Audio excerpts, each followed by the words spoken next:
করা হয়েছে। আমাদের সালেহ শিবলি ভাইকে আমরা দেখতে পাচ্ছি। শিবলি ভাই একটা সালেহ শিবলি ভাই একটু বলেন অনুভূতিটা কেমন? আসলে আপনি দীর্ঘদিন পর দেশে যাচ্ছেন, বলেন একটু বলেন শিবলি ভাই, একটু বলেন সবাই হিসাবে যাচ্ছেন, যেটা ইতিমধ্যে বাংলাদেশের বিভিন্ন গণমাধ্যমে এসেছে।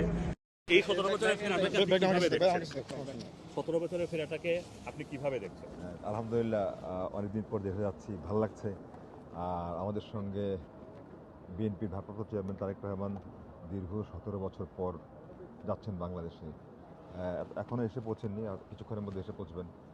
তো আশা করি কালকে আমরা যথাসময় বাংলাদেশে গিয়ে পৌঁছবেন। সবাইকে ধন্যবাদ, আপনাদেরকে ধন্যবাদ। অনেকদিন পর আপনাদেরকে ছেড়ে যাচ্ছি, ইনশাল্লাহ হয়তো আবার আসবে, দেখা হবে, কথা হবে। আপনারা বাংলাদেশের নাগরিক, বাংলাদেশে আসবেন।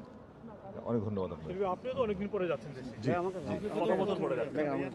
আমারও প্রায় 16 বছর, 16 বেশি, 16 বছরের বেশি। হ্যাঁ, থ্যাংক ইউ।